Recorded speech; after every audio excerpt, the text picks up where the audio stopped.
We began this half hour with Matt's exclusive conversation with former heavyweight champ Mike Tyson. Matt, good morning again.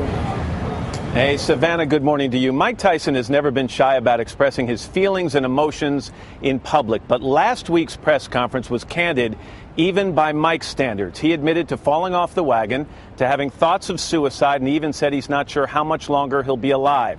It's clear that whether he's battling an opponent in the ring or demons in his own head, Mike Tyson pulls no punches. When I start drinking and I relapse, I think of dying. You know, I'm in a real dark mood. I think of dying. And I don't know, I don't want to be around no more. Mike Tyson is known as a brutal competitor, Iron Mike in the boxing ring. But it was his brutal honesty last week that has people talking. I won't survive if I don't get help. Turning a press conference that was supposed to be about his first night as a boxing promoter into a public confessional. I'm on the verge of dying because I'm a vicious alcoholic.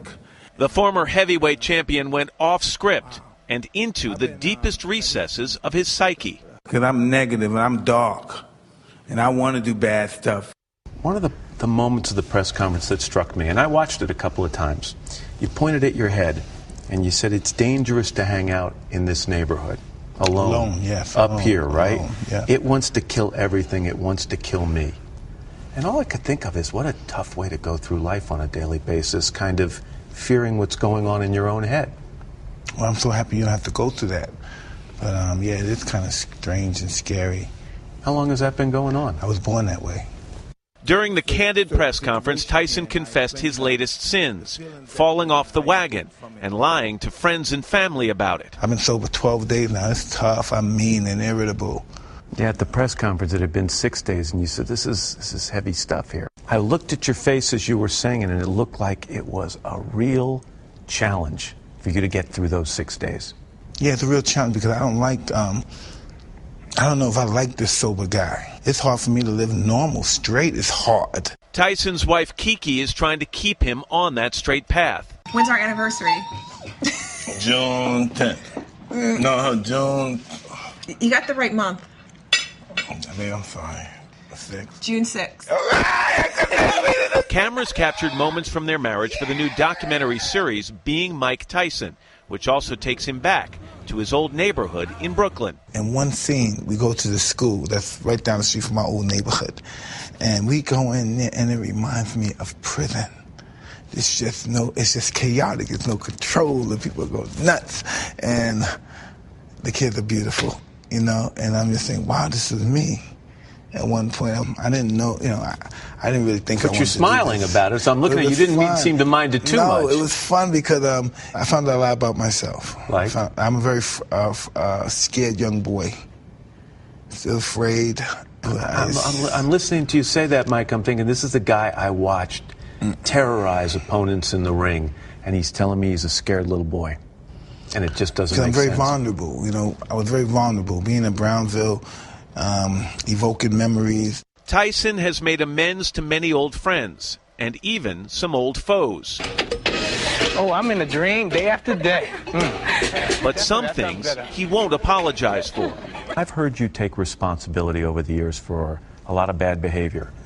I've never heard you talk and say you want to take responsibility or even apologize for what happened with Desiree Washington. Well, and I'm worried, I'm curious if you're at that stage in your life now. Well, I don't really think I have to make amends to that because I've done nothing. I really didn't do anything to her. I didn't rape her, I didn't beat her, I didn't do anything to her.